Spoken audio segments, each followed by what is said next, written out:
Okay, magandang hapon sa ating lahat. Miyerkules naman, 3:00 ng hapon. Sa ating mga kasama sa inklinasyon, kayo ay malugod namin na binabati. Kasama ko si Miss Janine, ang aking co-host, si Teacher Aisel, ang ating sign language interpreter, si Franz Leo, yung ating captioner, si JM, si Ina, yung iba pa nating mga kasamahan sa core group ng Inkunasyon. Magandang hapon sa ating lahat. Okay. Ang araw na ito ay napakahalaga, no? Dahil meron tayong isang mahalagang panauhin sa katauhan, no, ng isang kilala na abogada na magbibigay sa atin ng kaalaman. Ano ba ang karapatan ng isang tao sa pagboto or sa pakikilahok? Ano din, no, ang karapatan ng mga taong may kapansanan? Dahil pare-pareho lang tayong lahat. May karapatan bumoto, may karapatan makikilahok. Kaya nga sa hapong ito, samahan kami dito sa inklinasyon sa isang mahalagang episode. Okay. Mas Janine, no? Pakilala nga yung ating mahalagang panauhin sa hapong ito. Opo. Manigit sa una po muna sir, hayaan niyo muna po akong bumati sa mga nakikinig po at nanonood po ng ating pong Facebook Live. Maraming salamat po. Ako po si Janine. Ngayon sir, para po sa ating mga person with visual impairment na nakikinig, nakasuot po ko ngayon ng green na damit na button down shirt at kinurl ko po ng konti yung hair ko and I'm wearing a butterfly hair clip sir. Yan. Kaya Para ganda-ganda ni Miss Janine. Oo, parang galing nga to sa temperate na country kasi parang namumula ang pisngi, no? Mga sir, kainklinasyon. kasi Miss sir, Janine. mainit ang ating talakayan ngayon kaya medyo nag-iinit din yung pakiramdam ko. Okay, Ang init pa ng sige na, panahon. introduce na nga yung ating panauhin. Opo. Ah, kagalakan po ng inklinasyon na ipakilala po at ipakilala po ang aming pong mahalagang panauhin sa isang mainit na talakayan po sa hapon na ito. Siya po ang Executive Director po ng Legal Networks for Truthful Election or LENTE. Pinapakilala po namin sa inyo po si Attorney Rona Ann Caritos. Hello, Attorney Ona. Welcome, Good Attorney Ona evening, sa Teacher inklinasyon. Aisel. Magandang hapon po. Magandang hapon po sa ating May lahat. kasama din. Yeah, may kasama din tayo, no, na taga-Lente din, si Miss Rich ba to? No, Attorney Ona. Yeah. Oo. Kasama din Si natin. Sir Rich po Okay, yan. sige. Si Rich, okay. Attorney Ona, kamusta na kayo? Kamusta ng Lente? Okay naman po, katulad ng sinabi ni Miss Janine. Sumasabay sa init ng panahon, yung init po na mga ginagawa namin in preparation. And habang minomonitor po namin ang nangyayari, lalo na malapit-lapit na yung election natin. 58 days na nga lang ata, Sir Janine, bago mag-araw na election or bago Wow, mag-vote. 58 days to go. 58 days, mga Yes. kainklinasyon. Okay. Yeah. Attorney, siguro bago tayo magsimula, pwede mong ipaliwanag, ano ba itong LENTE o ang Legal Network for Truthful Election? Paano ito nagsimula at ano ang inyong mga programa at serbisyo? Ako, Sir Ranig, na paghahalata ang mga edad natin pag history ang pinag-uusapan ng mga organization. Pero ang LENTE po, ang ibig sabihin niya po ay Legal Network for Truthful Elections. Nabuo po ang LENTE 2007. So, isang election bago tayo magkaroon ng automated election for the first time noong 2010.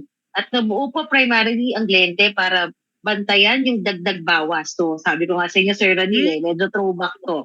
Kasi hindi na natin masyado naririnig ang problema ng dagdag bawas sa isang automated na election. Pero nung nabuo po ang lente, primarily ang reason po bakit nabuo ang lente is to monitor yung dagdag bawas na nangyayari po at the canvassing level. Kasi sa canvassing po, kailangan po mga may alam sa batas, kailangan po alam yung procedure, mga abogado po yan, mga law students, wala pong nagbabantay na hindi connected sa isang kandidato. So kaya po yun yung rason bakit nabuo ang lente, para magkaroon ng monitor na non-partisan para bantayan yung canvassing stage natin laban sa problema natin ng wholesale fraud o yung malawakang dagdag bawas na nangyayari nung manual pa yung election natin. Attorney, ano ba yung kaibahan ba ng lente, no? Kumpara, no, sa PPCRB for responsible voting, for NAMPRL, at mga iba pang mga election watchdogs natin. Well, ang lente po, katulad nga po ng pangalan namin, galing na po mismo sa pangalan namin. Ang lente po ay nakafocus sa legal na aspeto ng ating eleksyon. So, mas nakafocus po kami sa mga batas pang eleksyon natin, sa mga polisiya, programa ng ating Commission on Election. So, binabantayan po namin yung implementation o yung execution po ng mga batas pang eleksyon natin. So, yan po yung monitoring ng lente. And ang bread and butter po ng lente, yung talagang main difference namin compared to other election watchdogs katulad po ng NAMFREL o ng PPCRB. Malaki po sa ginagawa namin ay yung paghahain ng mga suggestion o recommendation para po sa mga pagbabago ng batas natin pang eleksyon para mas magkaroon tayo ng mas maganda na eleksyon sa mga susunod pang pagkakataon. Thank you, Attorney. Miss Janine, meron ka bang karagdagan, katanungan, no, kay Attorney Ona? Opo, thank you po, Sir Renil. Attorney Ona, ano po ba yung mission and vision po ng inyong organization? Kasi actually, Sir Renil, na-involve na rin po ko sa kanilang gawain. I think that was 2010 or 2011 na na nag-monitor po kami dito, attorney, sa Makati, sa po ko sa enumerator. Kasama ko po sila Ma'am Joy Garcia. Ate Mau yan. Opo, sila Yes, Doc naman. Mau. Siguro Opo. parang karamihan naman tayo ng mga leaders sa disability sector in one way or another, di ba? Nakasama tayo, no, sa Excelente. programa, Opo. serbisyo ng lente. Sige, tuloy, Janine. So, Attorney Ona, ano po yung mission and vision po ng lente? Para lang po sa kaalaman po ng iba pong, para sa kanila bago pa po sa kanilang pandinigang pangalang lente po. Ang gusto po natin, ang vision po talaga ng lente ay magkaroon ng mga informed, empowered, and engaged citizenry na nagtatrabaho po para sa demokrasya natin. Kasi naniniwala po tayo sa lente na hindi pwedeng isang grupo lang ang may monopolya ng kaalaman o ng lalo na po batas yung pinag-uusapan natin, ang lagi ang pagtingin natin mga abogado lang, mga law student lang may pakialam dyan. Pero ang paniniwala po namin sa lente, malaking bentahe at malaking contribution ang kaalaman nating lahat, at lalo na patungkol sa mga batas natin pang eleksyon. Kasi sabi nga, ito, mapaghahalata na naman edad natin, Teacher Janine, Sir Janine. Sabi nga ng favorite kong weatherman, si Ernie Baron, knowledge is power. So, ang vision po talaga namin sa lente is magturo, kaya sa inform. Pero at the same time, pag nagturo, yung tinuturo ay ma-empower. And kapag yung natutunan niya ay magagamit niya, lalo na sa pakikipagtrabaho or pag-i-engage, pagdadialogo sa gobyerno, yun naman po yung engage na gusto namin makita ng mga kababayan natin. Na magpapalakas ng ating demokrasya sa ating bansa. Opo. Pero Attorney Ona, Attorney. if I may add po, Sir Renil, di ba sinabi niyo po may engagement din po yung mga different organizations. Sa paanong pamamaraan po ginagawa ng lente na ma-engage po yung mga different non-government organizations or organizations of persons with disability and government agencies sa inyo pong mga gawain po, Attorney? Talagang itong episode natin, Sir Janine, talagang nire-remind ako ng edad ko. Kasi nabanggit ni Sir Janine kanina na one way or another na Yeah. katrabaho ng mga leaders ng person with disability organizations natin. Ang Lente, Okay. ako rin, syempre, hindi naman mahihiwalay. Lagi akong napaka-aktibo sa Lente. Ano Opo. siya naniniwala po kami na of course, hindi malaki organization ng Lente. Naniniwala po kami na parte ng pagtatrabaho sa eleksyon, parte ng pagsasabi na dapat accessible, inclusive ang eleksyon natin. Hindi pwedeng sa amin lang po manggaling. Kaya po yung mga kasama po natin sa sektor, talagang kinukulit natin yan every election.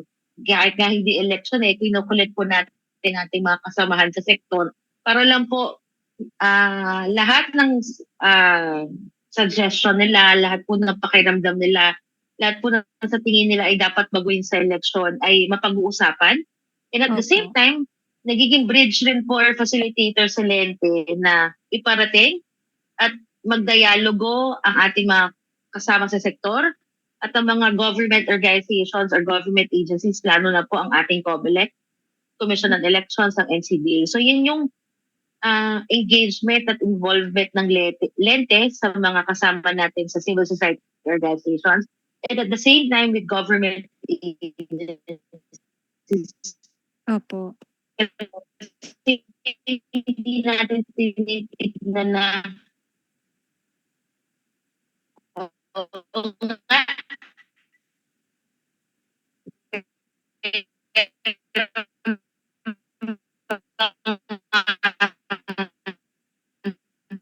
hindi pagtatalo. Pero at the end of the day, is meron sektor o may grupo na namin doon sa Lente, mahalaga doon tayo na mas maayos na eleksyon sa mga darating pa na pagkakataon at darating na panahon. Opo. Thank you po, Attorney, for that answer. Sir Ranil? Kaya nga attorney, bakit napakahalaga ang karapatan ng mga mayan, kasama na ang mga taong may kapansanan na makikilahok sa isang eleksyon? Kaya lagi nga po natin sinasabi, ang demokrasya ay lagi nagsisimula sa eleksyon. Yan nga po yung salawikain sa Ingles na elections is the bedrock of democracy. So napakahalaga po na mangialam tayo lahat, bumoto tayo, kasi ang demokrasya po ay nagsisimula sa isang lehitimong eleksyon. At kapag ang mga tao ay hindi naniniwala sa resulta ng eleksyon, ibig sabihin hindi legitimate ang resulta ng eleksyon, yung bedrock po o yung pagdasyon ng ating demokrasya, which is the bedrock or the foundation of our government, mahina po. At kapag mahina sa pamamahala po na nakukuha natin, kasi lagi merong efforts or merong mga tanong na kayo ba talaga ang gobyernong na-elect? Kayo ba talaga ang gusto ng mga tao? Which translates to an effect in the governance or sa pamahala po na nakukuha natin. Nakukuha natin lahat sa ating gobyerno. Kaya mahalaga na bumoto tayong lahat. Lalo na po ang mga kasama natin sa sektor kasi may pagtingin din po na pare-pares lang naman, di ba Sir Nadine, teachers namin. Pero naniniwala po tayo, nagbabago naman lalo na ang voting population natin, ang kalahati or more than 50% ay galing sa sektor ng mga kabataan. So nagbabago po ang mga pwedeng iboto ng mga tao, lalo na ng mga kabataan, at nagbabago rin hopefully, ito po yung sana sumunod, yung mukha rin ng mga kandidato natin na tumatakbo sa election. Mga mukha ng mga kandidato na tumatakbo sa eleksyon, Janine, yan sinabi ni Attorney Ona. Kaya, Attorney, balik tayo sa basic, papaano ini-educate ng Lente ang ating mga mamamayan na sila ay nakilahok, pumili ng mga karapat-dapat na mamuno sa ating bansa. Well, meron po tayong, hindi po kasi voters education yung tinatawag ng Lente sa public education or dun po sa pag-educate. Actually, discussion po ito sa ating mga kababayan. Mas political education module po yung ginagawa ng Lente. So ito po ay pag-uusap sa ating mga kababayan ng mga iba't ibang issue na may kinalaman sa eleksyon na again, makaka-apekto po sa pamamahala or governance na nakukuha natin. At yung module po na yan, hindi po siya one size fits all, Sir Radil, Teacher Janine. Yeah. Ano po siya, may particular module po tayo, for example, module para sa mga katutubo. May module tayo para sa mga kabataan. Meron tayong module para po sa mga nakakulong. Of course, meron po tayong module para po sa mga person with disability na sektor po. Kasi iba-iba iba-iba ang pagtingin ng bawat sektor at iba-iba rin yung need o iba-iba yung pangangailangan ng bawat sektor. Lalo na sa kalaman nila na may kinalaman sa election. So may module po ang LETE for public education at yan po ay kino-customize namin depending sa audience. Ayan, no? Depende po Ang sa ganda kausap pala, namin. no? Ang ganda pala, no, ng module, no, ng lente, no, Miss Janine, no? Customized pala siya. Kung sino yung kanilang target sector, yan yung ginagawa nila. Okay. So, marami na ba kayong ginawa ng mga pag-educate sa iba't ibang sektor, Attorney Ona? Ano ang nagiging epekto nito? Well, ang lagi, katulad nga po na nabanggit ko kanina, Sir Rani, hindi pa nagsisimula sa information. Pero kami po naniniwala, hindi naman po kami, katulad nga po na nabanggit ko kanina, hindi kami malaking organization. So, bawat public education na ginagawa po namin, ang pagtingin po namin ay, yung nakakausap namin ay posible at sana ay lahat na matututunan nila ay magiging sila yung tagapaghatid naman ng kaalaman na yon sa kanilang mga kapitbahay, sa kanilang mga kapamilya. So, ganun po namin siya. Marami na pong nagawa, pero ang lagi po namin sinasabi sa audience, kaya nyo rin na kayo yung mag-deliver ng ganitong module, lalo na sa inyong mga kamag-anak, sa mga kasama sa bahay, sa mga kapitbahay. So, yun po yung namin lagi, perspective. Hindi lang po siya one shot, tapos na one shot deal. Mas po kami, pang matagalan, katulad nga po nitong ginagawa natin, Sir Ronnie, hindi lang po ito ngayon nagsimula. Ito po yung matagal ng pag-uusap, matagal na pong dialogo na nagsimula pa, pandemic o bago pa po mag-pandemic, Sir Ronnie. Agenda pa po ata yun. So, ganun po namin tinitignan. Mahalaga na gumawa lagi ng public education, pero mahalaga rin na yung ini-educate natin o ini-inform, ma-empower na sila rin mismo yung magbigay ng kaalaman sa kanilang mga kapitbahay or kapamilya. Yeah, tama si Attorney Ona. At ang inklunasyon no ay bukas no na maging ka-partner o kabahagi ng lente no para magbigay ng totoo no at continuous na education no sa karapatan no ng pakikilahok no lalo na sa mga taong may kapansanan at ang kanilang pamilya. Miss Janine, may karagdagan kang katanungan kay Attorney Ona? Opo. Patungkol pa rin po ito, sir, dun sa public education campaign or voters education campaign. Attorney Ona, nakakasali po ba dito yung mga person with disability at kung ganun po, kung nakakasali po sila, ano pong methods, gaya po na sinabi nyo, attorney, hindi siya one fits all. So, paano po yung methodologies nyo para nang sa ganun, ma-empowered po yung mga person with disability and to engage po in this activity po ng lente. Opo. Katulad nga po na nabanggit ko, customize po yung module ng lente, particular to the sector na kinakausap. Pero kami rin po sa lente, kasi parte po ng core work ng lente ay magkaroon ng accessible na election. So, ang priority po namin lagi ay pagbibigay ng public education sa mga vulnerable sectors.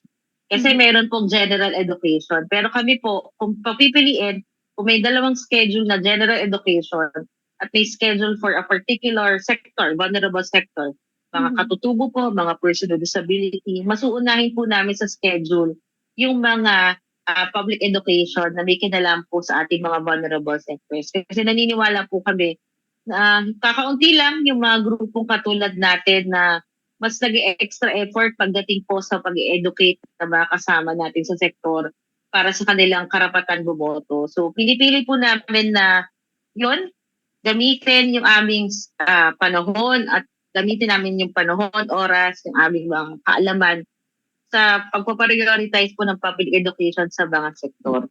Ito pong taon lang, ito pong ano lang, ngayong last year, bago po maghiwalay yung taon ng 2024, nagkaroon po ng demonstration. Tayo, kasama po ang COMELEC, ang COMELEC Education Information Department, at ang Vulnerable Sector Office, sa mga kasama po natin na iba't ibang mga person with disability organizations. So sa ano po na to, demonstration, na-discuss po yung bagong makina na gagamitin natin sa Yeah. darating na Mayo. At na-discuss din po yung mga accessibility features ng makinang to. So, may ganun po na ginagawa ang lente. So, may demonstration ng makina at meron pong customized public education module. Pero yung module po na yan, syempre alam po namin na dapat kapag face-to-face, may sign language interpreter pag deaf ang audience. Pero kapag online naman, nakakatuwa po, meron tayong captioner. Kasi para naman po ito sa ibang disability. So, meron pong customized na module for the person with disability sector, pero mas kino-customize pa po namin siya depending doon sa disability na meron po sa audience namin sa mga public education module. So, ganun po yung approach namin, Teacher Janine, sa pagbibigay ng public education module sa ating mga kasama sa sektor. Kasi ano po, Maraming salamat Attorney Ona, no? opo. Yung sa pagkiling, no? Pagkiling, pag-prioritize no ng lente sa mga marginalized na grupo, no? Tulad ng persons with disabilities, yung mga indigenous people, no? At iba pa na mga vulnerable no na sektor sa ating lipunan. Janine, may sasabihin ka kay Attorney Ona? Hindi po, sususugan ko lang po, sir, yung sinabi ni Attorney Ona. Kasi yung personal experience ko rin po kasi, hindi lahat po ng mga person with disability na nag-monitor po kami dito, through Lente rin po.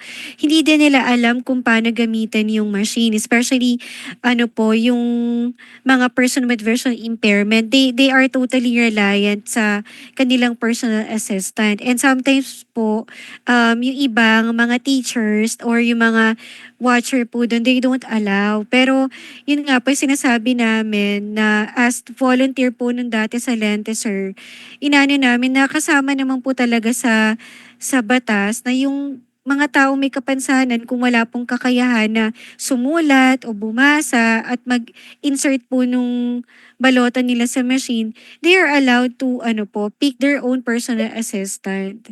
Sana po talaga ma-implement po talaga in all barangay, sir, yung ganong education and empowerment po ng mga na ginagawa po ng Lente sa community, sir. Kasi hindi sila po talaga aware pa rin. Or kulang pa siguro no yung kaalaman nila no Miss Janine no. Opo. Actually dati din kasi dating teacher ako no doon sa amin sa Iloilo City. Naging member ako ng Board of Election Canvasser no. Opo. So marami din yung mga persons with disability na kapag pumasok no sa aming presinto ay syempre kinakausap at tinutulungan sila no para mas ma-exercise nila no ang kanilang karapatan sa pagboto. Okay, sige. Actually, Miss Janine, tumingin ako talaga no doon sa kung kailan no na organize ang Lente no at medyo matagal-tagal na rin na organize ang Lente no. So sa inyong pagsusuri no, wag ko lang sabihin kung anong taon no kasi malaman nila yung edad natin, attorney no. Okay, sa inyong pagsusuri, attorney, ano ang mga issues and concerns no ng mga persons with disabilities when it comes to exercising the right to vote? Sige, nararamdaman ko po yung pakiramdam ni Teacher Janine na nag-monitor po siya. 2013 yan na barangay election. Barangay election, wala pang SK at na-postpone yung SK noon. Sa tinagal-tagal na rin natin, Teacher Janine, to Vanil sa pakikipaglaban sa pagkakaroon ng mas accessible at mas inclusive na election. Nakita natin kahit pa paano yung evolution ng Yeah, problema opo. na mga kasama natin sa sektor, lalo na sa usapin ng accessibility sa araw na election. Of course, andyan pa rin yung accessibility ng physical location. Mhm. Kasi wala pa ring rampa, ang layo pa rin ng entrance doon sa classroom kung saan gagamitin or ano yung gagamitin na classroom. Pero nakita rin natin how COMELEC and how accessibility concern has evolved through the decade. Halos more Yeah. than 10 years na po talaga tayo nakikipaglaban sa accessibility. At in fairness po sa COMELEC, nakita po nila natin na talagang nag-adjust sila, tinatry po nila mag-adjust, mag-adapt sa abot ng makakaya nila. Kasi syempre, pag infrastructure po, hindi naman nila cargo yan. Cargo po yan ng DPWH at ng DepEd. Pero Yeah. doon po sa mga bagay na nasa control nila, katulad po yung mga electoral board, kahit pa Yeah. paano po ang mga electoral board po natin, parte na nung training nila yung sensitivity. Mhm. Kasi naging parte po Okay, yan okay. ng reklamo, Teacher Janine, Sir Ranil, na ay may mga electoral board tayo na hindi ganun Is ka-sensitive. Lalo yeah. na sa mga particular na sitwasyon or concern ng mga kasama natin sa sektor. So naging parte po ng training ng ating mga electoral board, ang sensitivity training. Pangalawa, ngayon po, ngayong election, Sir Ranil, Teacher Janine, alam niyo ba yung pinaka-progressive na bagong resolution na inisyo ni COMELEC ay meron silang resolution on anti-discrimination. Kasi meron na naman po tayong Okay. batas, di Ang ba, na ganda. bawal ka Oo. mag-discriminate based on the Opo. disability. And nakikita at napapanood po natin, narinig natin na may mga kandidato tayo talagang parang hindi nakapag-aral o hindi naman sa hindi Mhm. nakapag-aral, parang hindi sensitive na ginagamit pa yung disability para sa katatawanan. So meron pong Yeah. resolution ngayon si COMELEC na sinasabi niya, election offense yan. Kapag ang Wow! isang Okay. kandidato ay nag-discriminate based on disability, kahit nga po Okay. red tagging. Kasama rin po sa Oh, resolution na yan ni COMELEC na bawal mag-red tag ng mga kandidato. Kapag magre-red tag ka, ito yan naman po ay ayon sa desisyon ng ating Korte Suprema, yan ay election offense. So, Mhm. nag-evolve po ang Yeah. ating komisyon, nag-evolve din po tayong lahat. Kasi nakikita natin, of course, meron mga problema na hindi pa talaga masolusyonan. Physical Mhm. access din po talaga. Pero meron din po mga, kahit pa paano, meron po tayong mga wins along the way na Yeah.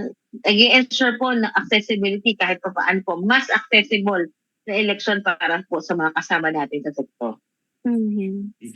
Yeah. Attorney, kailan lang to na na-approve ba, no? Itong sabi mo na anti-discrimination. Fair campaign resolution po yan eh. Yan po ay nalabas si COMELEC 1 month ago. So bago po siya Ah, resolution. okay. Mm. Kasi So ang ginawa po kung ni COMELEC, di may ba may mga existing laws na po tayo. okay. So kung may Ang mga ginawa po ni COMELEC, Sir Rani, ay feeling sorry mo, Sir Rani, okay, kung sa palagay no ng mga tao may kapansanan na discriminate sila, saan sila pwedeng dumulog no na magreklamo na ako ay na discriminate, na vilify ako ng isang kandidato. sa COMELEC po, yan po ay kailangang i-report sa COMELEC. Kasi talaga, siyempre po, ang ginawa ni COMELEC kasi existing laws, siyempre may anti-discrimination law naman po tayo again, for disability. Meron rin po tayo sa red tagging. Meron din po tayo for HIV. So pinagsama-sama po ni COMELEC lahat ng batas na yan sa isang resolution na nilabas po nila a month ago para gawing election offense kapag ang isang kandidato ay nangangampanya tapos nagdi-discriminate sa mga kasama po natin sa sektor, sa Mm. mga tao po may HIV or nagre-red tag po ng particular na kandidato o grupo. So yan po ay pinagsama-sama ni COMELEC sa fair campaign resolution. At kapag meron po tayong nakitang kandidato na Fair campaign ginagamit, resolution, fair campaign. opo, isang kayo Sir Daniel sa inyo, pag meron po tayong nakita, narinig, na obserbahan, iyan po i-report natin sa COMELEC. O i-report po sa inyo, Sir Ranil, o O i-report po sa amin sa Lente, tutulong po kami sa pag-document at pagsasubmit ng report sa ating Commission of Election. Napagkaganda, no, attorney, ng resolution na to, no? I don't know kung aware ka, no, na I think 2016, no, 2016 bago ang presidential election, no, merong grupo ng mga persons with disabilities na nagsampa, no, ng reklamo, no, kay dating Pangulong Duterte dahil ginawa niyang katatawanan, no, sa isang kampanya, no, ang mga taong may kapansanan. Narinig mo ba 'yon, Janine? Yung time na 'yon na ginawa niyang katatawanan sa isang kampanya ang mga taong may kapansanan. So, Opo. pag ganon, no, attorney, pwede din mareklamo, no, ang mga kandidato, no, na gumagawa ng mga ganong bagay, no, na mini-mention ang mga persons with disability, no, sa kakaibang paraan or nagpapababa ng kanilang pagkatao at dignidad. Mhm. Yeah. Sir So, Ranil, yung maganda po dito, dagdag ko lang Sir Ranil kasi nabanggit niyo po na may kaso po 2016 bago po magkaroon tayo ng resulta sa election. Siyempre alam naman po natin, baka hindi nag-materialize o pending pa rin yung kaso na yan na sinampa ng 2016. Yung maganda po dito sa bagong resolution ni COMELEC, dahil kinoconsider ng election offense siya, ang election offense pwede ka makulong. Pero at the same time, ito po ay isang administrative case for disqualification. So, yung quantum of evidence na ganda. kailangan in an administrative case for disqualification, ano po siya, mas mababa.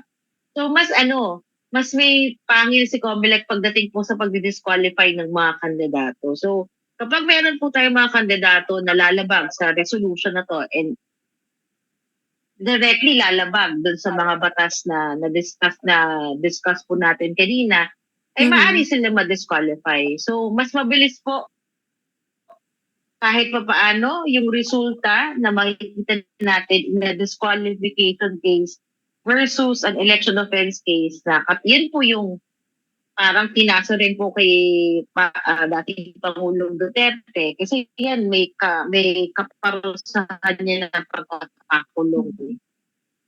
So yun po So, Attorney Ona, no, halimbawa, may idinulog, no, na aligasyon, no, dito sa inkrunasyon. Pwede din ba kami makahingi ng tulong sa inyo na natulungan, no, ang isang sektor para ma-filean kaya ng kaso ang alleged na violator nitong COMELEC resolution? Opo.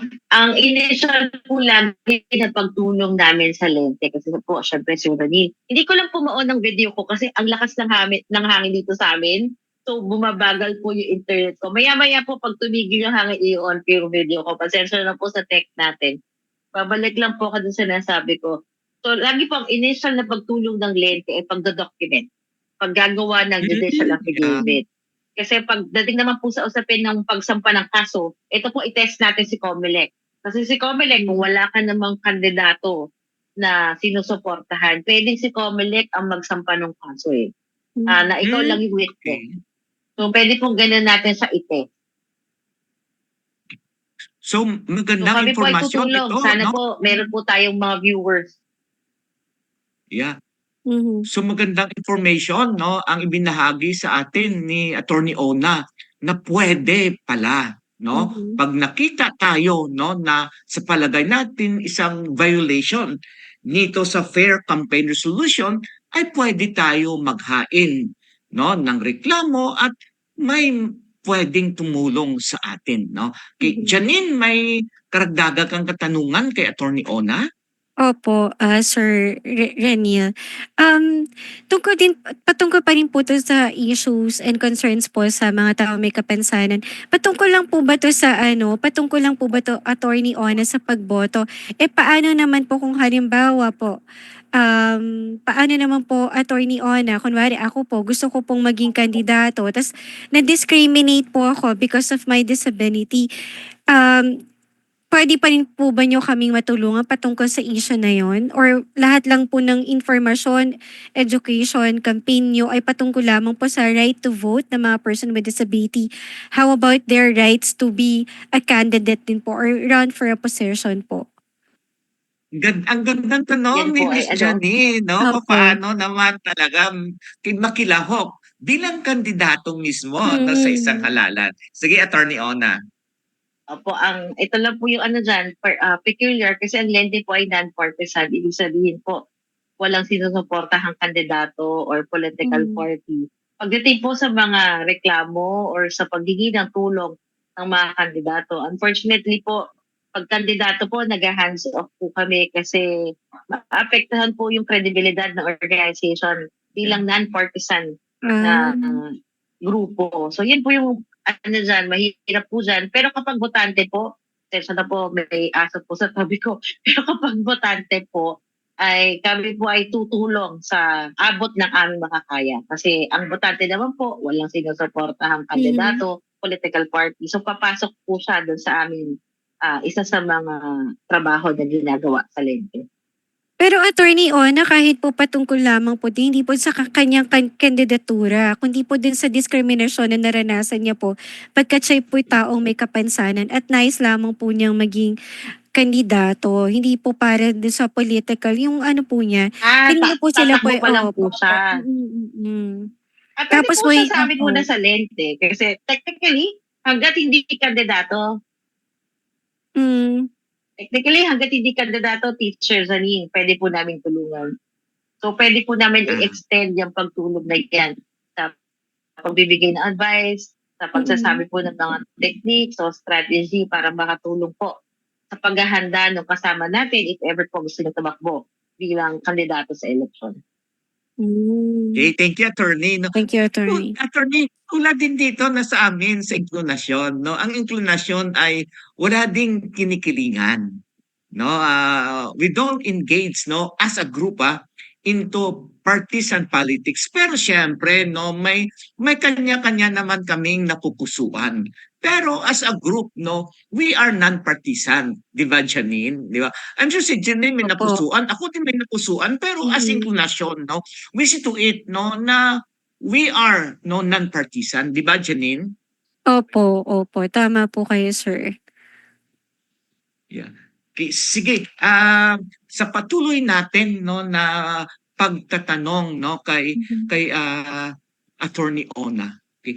So Attorney no, ano kaya yung iyong magiging gabay no sa mga taong may kapansanan no para mas mapaigting ang kanilang pakikilahok no sa darating natin na halalan no sa lokal no sa mga mayor, sa kanilang pagboto sa kanilang mga sanggunian member no sa mga senador no, ano ang iyong mga gabay no para sa sektor ng may kapansanan?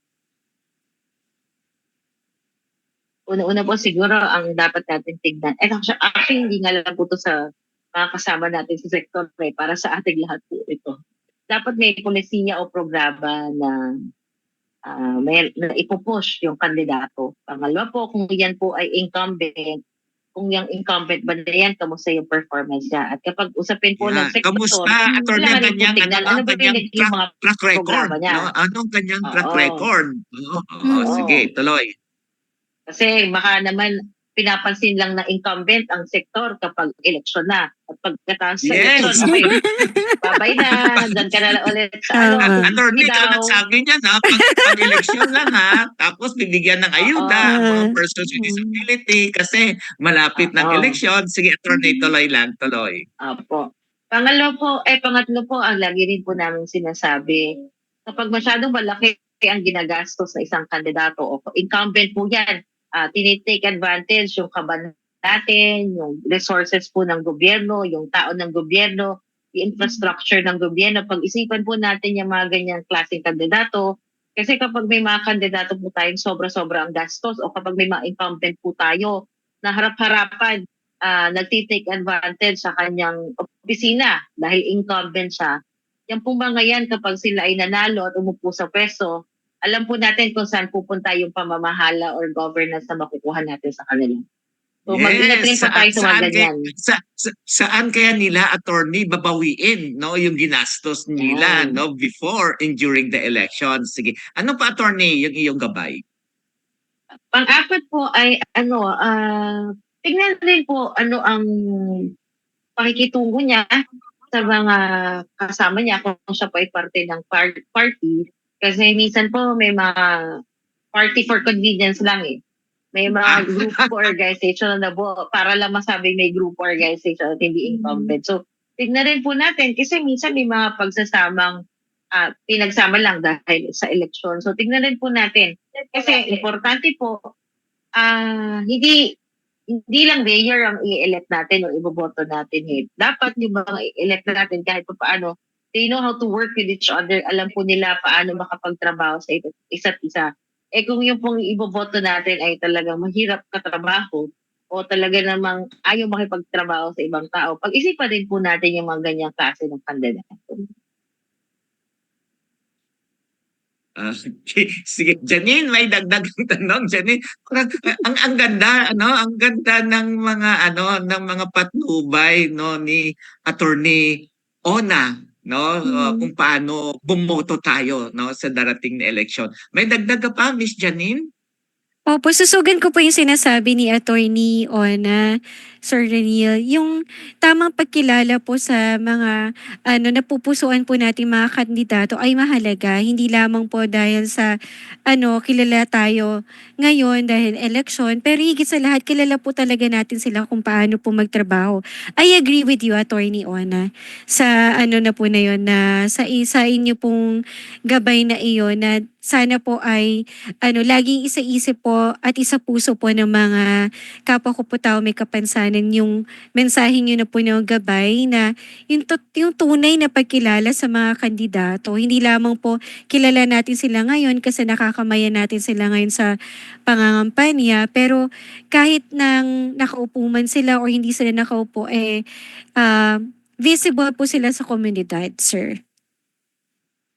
Tama, no. Yan. Attorney, kasi ngayon parang controversial ngayon. May mga palagi daw ngayon mga ayuda, no? Mula sa barangay, sa lungsod, no? Every time na may mga campaign ang mga politiko, no? Parang may ayuda sila na binibigay. Ano ba 'to? Anong masasabi mo patungkol dito, no? Attorney Ona, itong mga ayuda na 'to.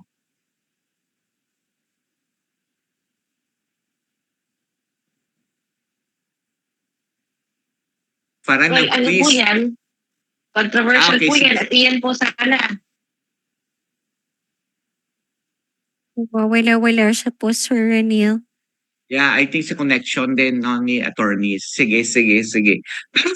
Okay, nawala na si attorney. Pero ikaw, Janine, no? Ano yung feeling mo dito, Janine, no? Sa pagbibigay ng ayuda, mga tumatakbong magkandidato. Ako, sir, tatanggapin ko syempre. 'Di ba ayuda yun Natanggapin eh. mo. Oo. So, ibig sabihin, may utang na loob Pero sa hindi po, politiko na nagbigay. pero it will not, po, sa akin po, personally, sir, it will not influence po yung talagang, ko po, yung pinagkakatiwalaan ko po at pinaniniwalaan ko pong kandidato na higit na makakatulong po, hindi lamang po sa sa sektor po ng mga tao may kapansanan. Dahil tigit doon po sa, kunwari sa LGU po namin, sir.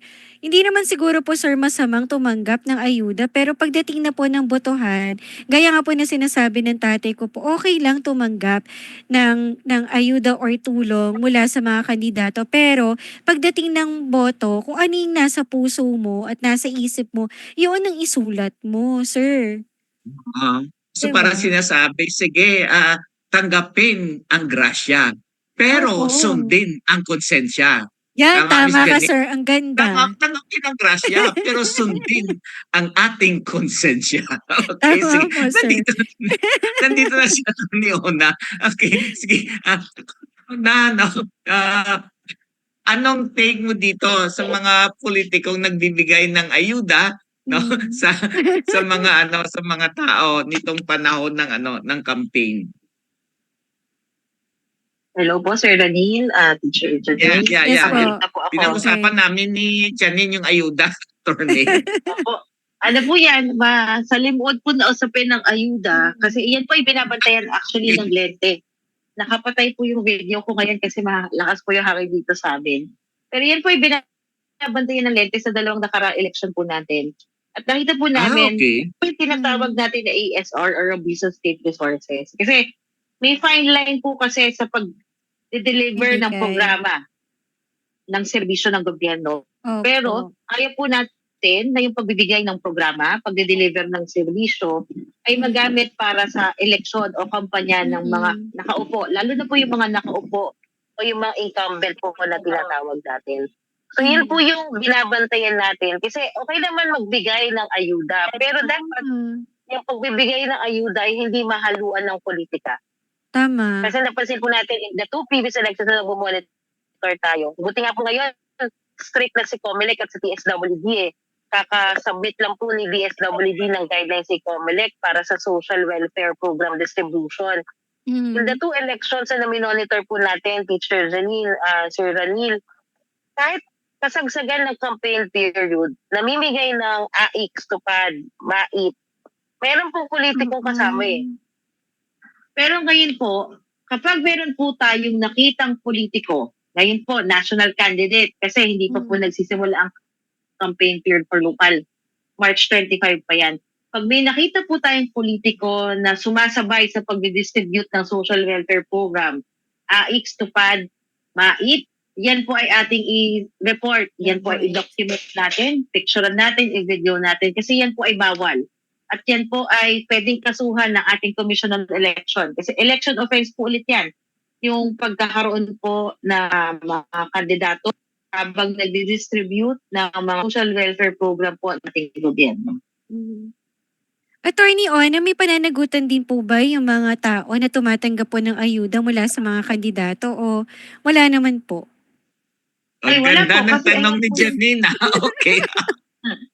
Ang ganda Okay, may ng tanong pananagutan ba, ni- attorney, ang Janine. tumatanggap ng mga ayuda? Opo. Ay, wala po. Kasi ano Ayan. yan eh. Yan ay programa, serbisyo na dapat binibigay na naman talaga sa atin ng gobyerno. Kaya parte rin po ng public education namin na ginagawa na module kasi isang issue po yan na lagi naming sinasama ay huwag tayo magkaroon na utang na loob sa mga nagbibigay sa atin ng ayuda. Kasi hindi naman yan galing sa pera nila eh. At hindi yan nila kusang loob. Kasi programa yan ng gobyerno eh. Yan ay serbisyo na dapat binibigay nila sa atin. So yun din po yung sinasabi at pinaulit-ulit namin sa mga tao. Hindi dapat magkaroon ng utang na loob dun sa mga taong sinali tayo sa listahan ng Opo. MAIP, AIX, TUPAD. Kasi ano naman yun eh, serbisyo, programa na ng gobyerno na dapat lahat tayo ay nakikinabang. Eh di So tama Miss po Janine, pala ako, sir. maliwanag yan. Maliwanag yan, Miss Janine. Wala Opo. tayong utang na loob sa mga Correct. politiko. Kasi programa yan Ng ng gobyerno. iba't ibang ahensya ng pamahalaan. At Mhm. ang perang ginagamit yan ay hindi naman sa mga politiko. Galing naman yan sa taxpayers' money. Ibig sabihin, Correct. galing din yan sa atin, no, Miss Janine. So, Opo. tama ka, Miss Janine, no? Tanggapin ang grasya, pero sundin ang konsensya. Okay ba, Miss Janine? Okay, Opo. malapit na to, malapit na, no? Parang ang dali ng ating kwentuhan, no, with Attorney Ona. Okay, sige. Attorney, no, ano pa yung gusto mong ipabatid, no, sa lahat ng mga nakikinig sa hapong ito sa inklinasyon?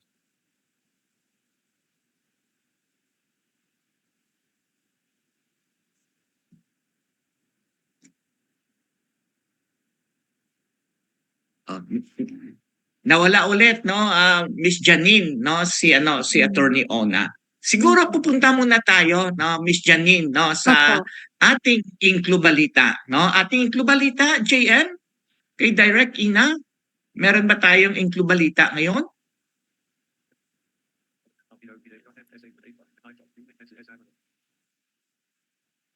Hone your skills, gain experience, contribute to a meaningful cause.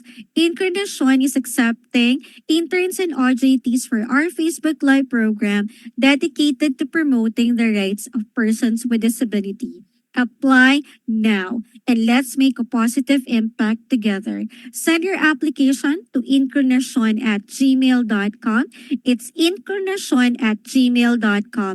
INKLUNASYON@gmail.com and address it to Incarnation Core Group through our technical assistant, Joanna Marie David. May mga disability-related topics or issues pa ba kayo na gustong pag-usapan? Ano pang hinihintay ninyo? Makipag-ugnayan na sa Incarnation. Dahil sa Incarnation, laging may inklusyon. Ipadala ang inyong reaksyon, komento, rekomendasyon, or suggestion sa aming email address incarnation@gmail.com incarnation@gmail.com INKLUNASYON@gmail.com and address it to our Incarnation Core Group through our Technical Director, Ina Figueroa. We would like to thank our sponsors and partners, CBM Global Disability Inclusion, Philippine Coalition United Nations Conventions on the Rights of Persons with Disabilities or PCUNCRPD, INET Philippines, Norfield Foundation, CISO, Philippine Partnership on Children with Disabilities or PPCWD, Liliane Funds, Deafblind Support Philippines or DBSP, Philippine Chamber of Massage Industries for the Visually Impaired or PCMIVI, Provincial Government of Batangas, PIDAO Pangasinan, Regional Associations of Women with Disability or RAWWD Region 1, Mabini Movement, and of course, the ASEAN Enabling Master Plan 2025 Coalition. Thank you. Okay, maraming salamat na JM, Direct Ina. Miss Janine, no, meron pa tayong kunting minutos, no, na ating pwede pa magamit sa ating kwentuhan sa hapong ito. Ikaw, Miss Janine, no, kamusta ang iyong karanasan, no, nung ikaw magboto bilang, no, isang woman, no, na may kamansanan sa paningin? Miss Janine. Mhm. Sir Renil, tama po yung sinabi po ni ni Attorney Ona na as the time goes by, when I got involved po sa Lente, I think 2010 or 2013, and then ngayon, nakikita naman po yung pagbabago. I think it's a working progress po for the Commission on Election and for the other government agency that would really, working together with the organizations of persons with disability to make the the voting process ay inclusive po and accessible for persons with disability. I salute po for hindi po to parang pinupuri ko po sila. Marami pa po dapat na trabahuhin, and I agree with Attorney Ona na it's not just working in silo po. Organizations of persons with disability and other government agencies and Lente would also, work together to make, yung voting po, yung right to vote po ng mga person with disability is realized, recognized, and protected, and also po practice po. So nakikita naman po yung pagbabago, sir, as the time goes by. Siguro maging pasensyosa lang po tayo, lalo po sa mga kabataan po na may kapansanan sa ngayon. Na po sila sa tingin ko po, sir, mapalad na sila ngayon na kahit papano accessible na po yung ating mga presinto kumpara po nung mga unang panahon like 10 decades, like a decade ago nung bago pa lang po ako bumoboto ng taong may kapansanan hanggang sa ngayon po na bumoboto pa rin po ako. Medyo may pagbabago na, sir. So, positive yan, sir. Sige, thank you. Thank you, Janine. No? Nandito na si Attorney Ona, nakabalik na siya. Yes, Okay? welcome Siguro, back. Attorney Ona, ano yung pinakahuling mensahe mo, no, sa ating gobyerno, sa mga taong may kapansanan, no, sa mga pamilya ng mga batang may kapansanan para mas maihanda sila kasi hindi lang no ngayong eleksyon kundi pinaghahanda din sila no para maging karapat-dapat sila, maging kwalipikado sila at makapagboto ng tama no sa panahon ng eleksyon. Election. Attorney Ona? Ano po sa side po na ating mga kasama sa sektor, lalo na po sa mga kabataan, mahalaga ang kaalaman kasi marami po tayong yung mga dating alam na baka hindi na applicable ngayon o hindi na gano'n ka-current. Yeah. So mahalaga po na nag-aaral tayo, nakikinig sa mga ganitong diskusyon kasi makakatulong po yan sa ating pag-exercise or sa ating pong pagboto. Sa mga kasama naman po natin sa gobyerno, ang karapatan po ng bumoto, lalo na po ng mga kasama natin sa sektor, ay karapatan nating lahat. So kailangan lang po dahil nga po na may particular na sitwasyon at may particular na concern challenges sa mga kasama sa sektor, lalo na po kung tinitingnan ng bawat disability, ang mga kasama po natin sa government agency, sana ay huwag pong magsawa sa pag-extra effort pagdating po sa pag-ensure na mas accessible at mas inclusive ang election. Kasi ito lang naman po yung pagkakataon na lahat tayo ay pantay-pantay, na ang boto ng pinakamayaman ay boto ng pinakamahirap sa ating barangay. So sana po mag-extra effort lagi ang ating gobyerno pagdating po sa pag-realize ng pagkakaroon ng mas accessible at maging mas inclusive na election dito po sa ating bansa. Okay, thank you, Attorney. Miss Janine, no, ang iyong huling mensahe, no, bilang co-host ng Inclunation at bilang babaeng may kapansanan, no, sa ating mga taga-sunod, no, sa ating mga taong may kapansanan, Miss Janine. Ako po ini-encourage ko po yung kapwa ko pong mga may kapansanan na i-practice po nila yung kanilang karapatang bumoto.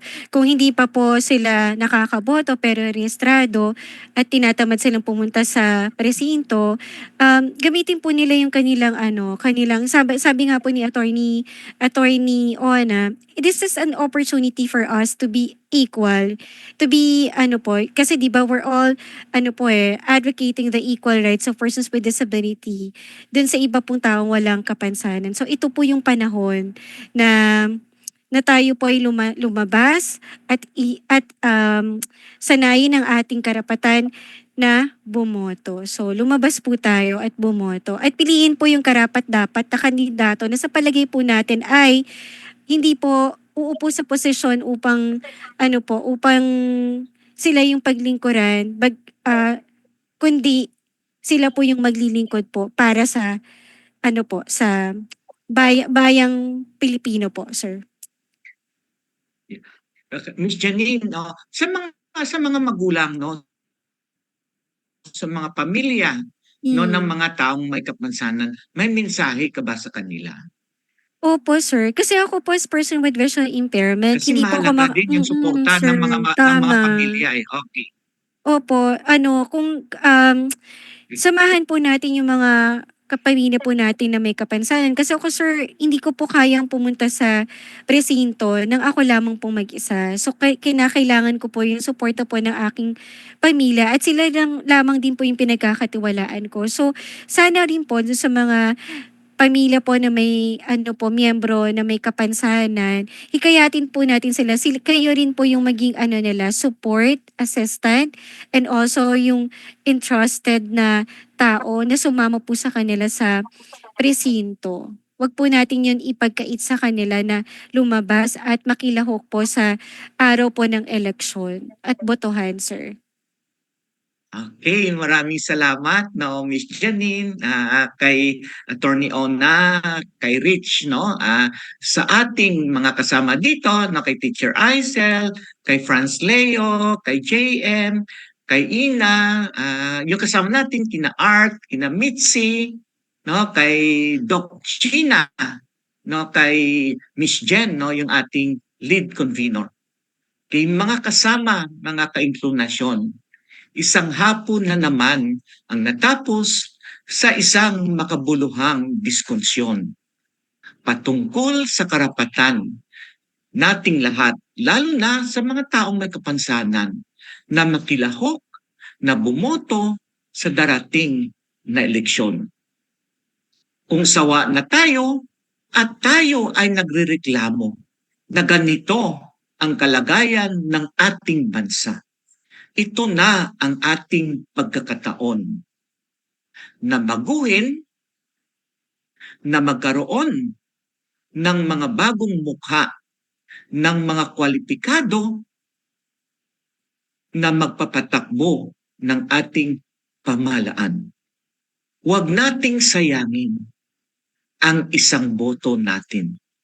Isang boto na isang bihikulo sa pagbabago ng ating lipunan. Kaya tayo ay dapat bumoto ng tama. Makikilahok tayo.